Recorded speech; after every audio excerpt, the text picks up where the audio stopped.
Next ఇప్పుడు రాజు ఎవరయ్యాడు? రాజరాజ నరేంద్రుడు. రాజరాజ నరేంద్రుడు.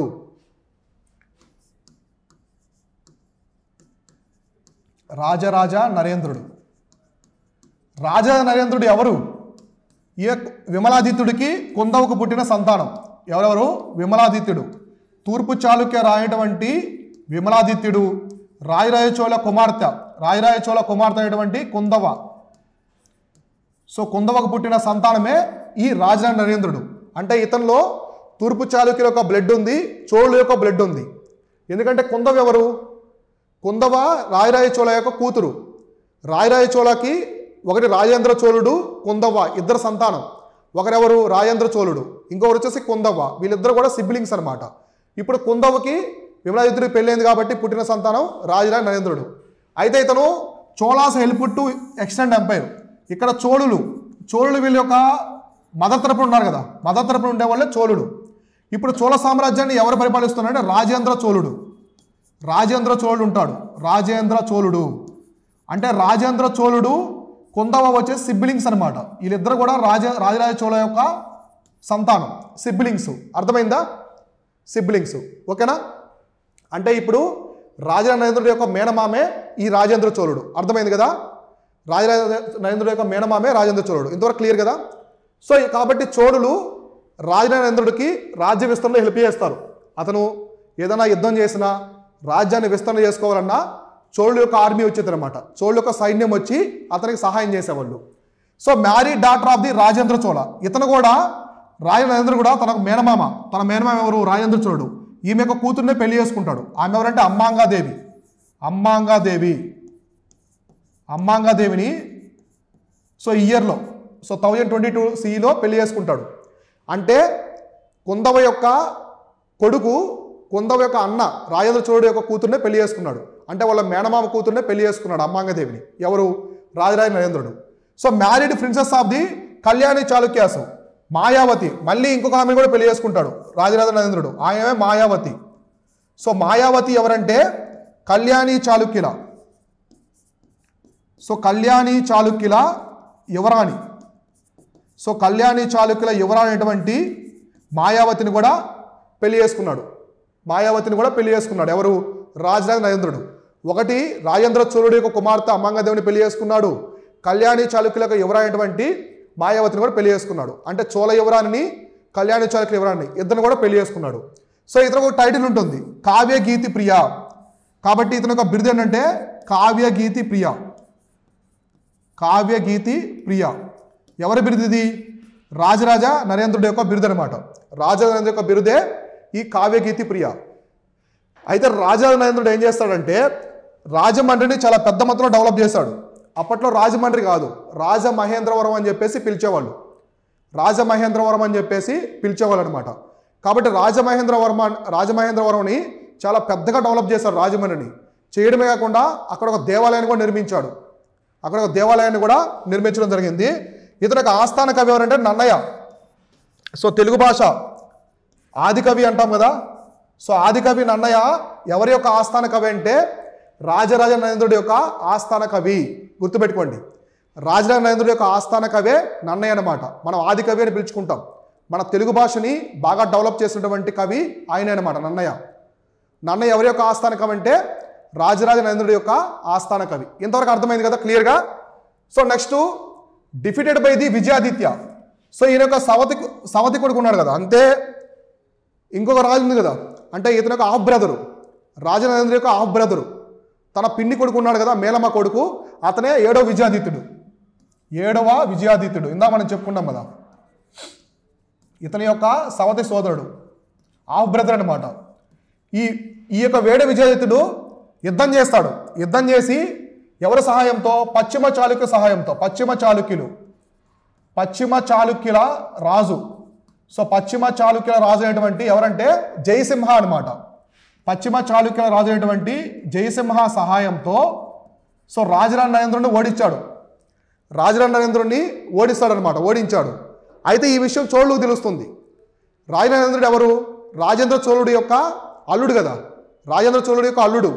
ఇమ్మీడియట్గా అతనికి తెలుస్తుంది, ఇలా మా అల్లుడిని వాళ్ళ హాఫ్ బ్రదర్ ఓడించాడని చెప్పేసి రాజేంద్ర చోళుడికి తెలుస్తుంది. ఇమ్మీడియట్గా రాజేంద్ర చోళుడు ఒక పెద్ద సైన్యాన్ని పంపుతాడు వేంగి మీదకి, రాజమండ్రి మీదకి పెద్ద సైన్యాన్ని పంపి మళ్ళీ విజయాదిత్యుని ఓడించాడు. ఎవరు ఓడించాడంటే రాజేంద్ర చోళ. రాజా నరేంద్రుడి యొక్క మామ అయినటువంటి రాజేంద్ర చోళుడు వచ్చి ఈ విజయాదిత్యుడిని ఓడిస్తాడనమాట. ఓడించి ఇక్కడి నుంచి ఈ ప్రాంతానికి రాకుండా చేస్తారు. సో ఇంతవరకు అర్థమైంది కదా. అయితే ఇంతవరకు క్లియర్, ఓకే. కానీ ఇక్కడ జరిగే విషయం ఏంటంటే మళ్ళీ ఇంకో యుద్ధం జరుగుతుంది. తర్వాత ఇంకో యుద్ధం జరిగి ఈసారి కూడా రాజా నరేంద్రుడు ఓడిపోతాడు. ఎవరి చేతిలో అంటే వెస్ట్రన్ చాళుక్య కింగ్ అనమాట. అతనే సోమేశ్వరుడు. ఇతను కూడా పశ్చిమ చాళుక్య రాజే. సో పశ్చిమ చాళుక్య రాజైనటువంటి సోమేశ్వరుడు. ఈసారి సోమేశ్వరుడు రాజా నరేంద్రుడిని ఓడిస్తాడు. ఓడించి అతని ప్రతినిధిగా ఒక అతన్ని పెట్టిపోతాడు. అతనే నారాయణ భట్టు అనే ఒక అతన్ని, సో నారాయణ భట్టు అనే అతన్ని రాజా నరేంద్రుడి యొక్క ఆస్థానంలో పెట్టిపోతాడు. నేను నిన్ను ఓడించాను, నా ప్రతినిధిగా నీ ఆస్థానంలో ఇతను ఉంటాడని చెప్పేసి సోమేశ్వరుడు చెప్పేసి వెళ్తాడనమాట. సో ఈ నారాయణ భట్టు నన్నయ్యతో కలుస్తాడు. సో నన్నయ్య ఆస్థాన కవి కదా, రాజనరేంద్రుడి యొక్క ఆస్థాన కవి. నన్నయ్య నారాయణ భట్టు ఇద్దరు ఫ్రెండ్స్ అయిపోతారు ఆస్థానంలో. ఫ్రెండ్స్ అయ్యి వీళ్ళిద్దరూ తెలుగు భాషని బాగా డెవలప్ చేస్తారు. తెలుగు భాషని చాలా గొప్పగా డెవలప్ చేస్తారు, పెద్ద మొత్తంలో తీసుకెళ్తారు. ఇక్కడే మొదలవుతాయి తెలుగు అనువాదాలు, తెలుగు ట్రాన్స్లేషన్స్, తెలుగు అనువాదాలు ఇక్కడే మొదలయ్యాయి అనమాట. తెలుగు అనువాదాలు, సో తెలుగు అనువాదాలు అనేవి ఇక్కడ మొదలయ్యాయి అనమాట. అంటే సంస్కృతంలో ఉండే అన్నీ కూడా తెలుగులోకి అనువదించడము, ఇటువంటి కార్యక్రమాలు మొత్తం కూడా ఇక్కడ మొదలయ్యాయి. నన్నయ్య చేశాడు, నన్నయ్య తెలుగు అనువాదం చేశాడు. కానీ దానికి బాగా సహాయం చేసింది ఎవరంటే నారాయణ భట్టు. పశ్చిమ చాళుక్యులకు ప్రతినిధి అయినటువంటి నారాయణ భట్టు చాలా వరకు సహాయం చేస్తాడు. అయితే నన్నయ్య ఇక్కడ మహాభారతాన్ని ట్రాన్స్లేట్ చేయడం మొదలు పెడతాడు తెలుగులో. ఎవరి సహాయంతో? నారాయణ భట్టు సహాయంతో. కాబట్టి ఇక్కడ మహాభారతాన్ని, సో మహాభారతం అనేది సాంస్క్రిట్లో ఉంటుంది, సంస్కృతంలో ఉంటుంది. సో మహాభారతాన్ని తెలుగులో అనువదించినటువంటి పర్సన్ అంటే నన్నయ్య. సో నన్నయ్య మొదలుపెట్టాడు, కొన్ని పర్వాలు రాశాడు. నన్నయ్య, ఎర్రన, తిక్కన వీళ్ళు ఉన్నారు కదా, వీళ్ళు ట్రాన్స్లేట్ చేస్తారు ముగ్గురు కలిసి. కానీ మొదలుపెట్టేది మాత్రం ఎవరంటే మహాభారతాన్ని తెలుగులో రాసింది ఎవరంటే నన్నయ్య అనమాట. సో బొమ్మెరపత్రం మనకి రామాయణం రాస్తాడు, రామాయణం అవన్నీ ఉంటాయి, అవి పక్కన పెట్టేద్దాము. మహాభారతాన్ని తెలుగులో అనువదించిన వ్యక్తి ఎవరంటే నన్నయ్య. ఆ నన్నయ్యకి సహాయం చేసిన వ్యక్తి ఎవరంటే నారాయణ భట్టు. ఆ విషయాన్ని రాజనరేంద్రుడు అభినందిస్తాడు. నారాయణ భట్టు చాలా సహాయం చేశాడు తెలుగు భాష అభివృద్ధికి అని చెప్పి. ఇక్కడి నుంచే మన తెలుగు భాష అభివృద్ధి అవుతుంది బాగా. అంతకుముందు ఉంటుంది, కానీ తెలుగు భాష అనేది ఇక్కడి నుంచే చాలా పెద్ద మొత్తంలో అభివృద్ధి చెందుతుంది. ఇంతవరకు అర్థమైంది కదా. సో నెక్స్ట్ వచ్చేసి నన్నయ్య గురించి చూద్దాం. నన్నయ్య ఎవరు? ఆదికవి నన్నయ్య. సో నన్నయ్య ఈయన ఏం చేస్తారంటే కొన్ని పర్వాలు, మహాభారతంలో ఉండే కొన్ని పర్వాలని తెలుగులోకి అనువదించాడు. అవి ఏం పర్వాలంటే ఆది పర్వం, సభ పర్వం, అరణ్య పర్వం.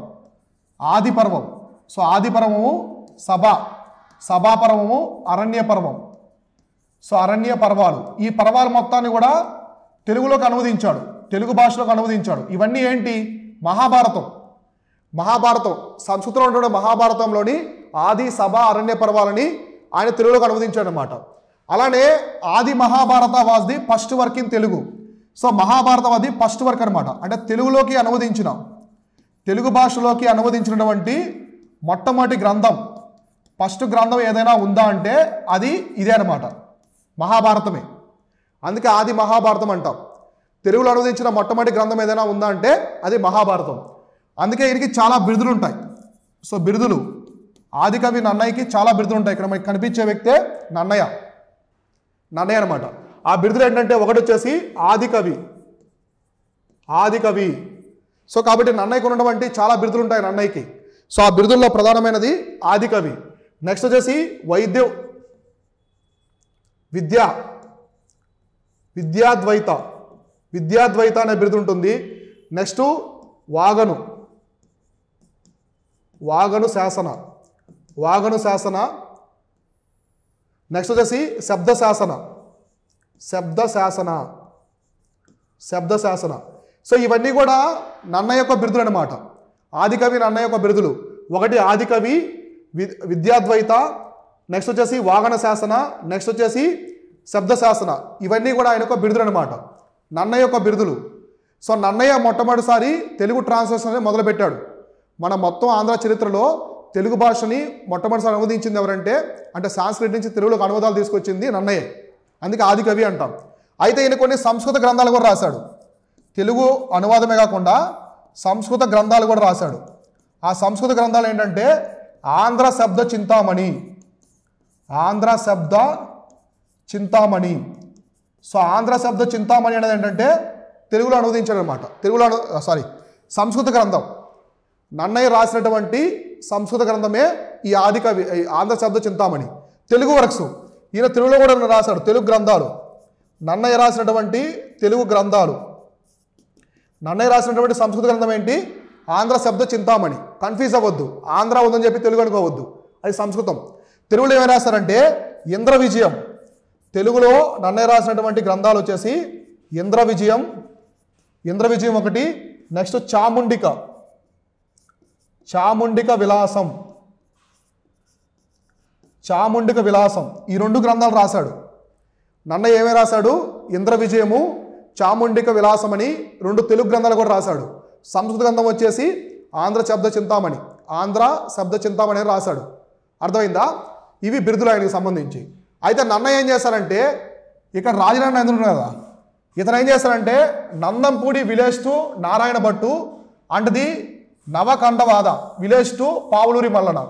ఇక్కడ రాజనారాయణేంద్రుడు ఈ నారాయణ భట్టు ఉన్నాడు కదా, సో నారాయణ భట్టు అనే అతను నన్నయ్యకి చాలా సహాయం చేశాడు. అందువల్ల ఇతనికి నందంపూడి అనే గ్రామాన్ని దత్తతిచ్చాడు. నందంపూడి. సో నందంపూడి అనే గ్రామాన్ని నారాయణ భట్టుకి ఎవరు సహాయం ఇచ్చారంటే రాజనారాయణేంద్రుడు. ఆ రాజు అయినటువంటి రాజనారాయణేంద్రుడు దానంగా ఇచ్చాడు. అలానే ఇంకో విలేజ్ని కూడా ఇచ్చాడు. ఎవరికంటే పావులూరి మల్లనకి. సో పావులూరి మల్లన ఆయనకి కూడా ఒక విలేజ్ని దానం చేశాడు. అదేంటంటే కండవాడ గ్రామం. సో కండవాడ గ్రామం అనేదాన్ని పావులూరి మల్లనకి, నారాయణ భట్టుకి నందంపూడి అనే గ్రామాన్ని ఇచ్చాడనమాట. అయితే ఇవన్నీ ఎక్కడున్నాయంటే నందంపూడి శాసనంలో ఉన్నాయి. సో నందంపూడి శాసనంలో ఇవన్నీ ఉన్నాయన్నమాట. ఈ శాసనాన్ని వేయించింది ఎవరంటే నన్నయ్య వేయించాడు ఈ శాసనాన్ని. ఎవరి కాలంలో? రాజనారాయణేంద్రుడి యొక్క కాలంలో నందంపూడి శాసనాన్ని వేయించాడు నన్నయ్య. అందులో ఇవన్నీ ఉన్నాయన్నమాట. నందంపూడి గ్రామాన్ని నారాయణ భట్టుకి ఇచ్చాడు, ఎందుకంటే నన్నయ్యకి చాలా సహాయం చేశాడు. పావులూరి మల్లనకి కండవాడ గ్రామాన్ని దానం చేశాడు అనమాట. సో అర్థమైందా? ఇవి రాజనారాయణేంద్రుడి యొక్క పరిపాలన కాలంలో జరిగిన సంఘటనలు, ప్రధానమైనటువంటి సంఘటనలు. ఓకేనా?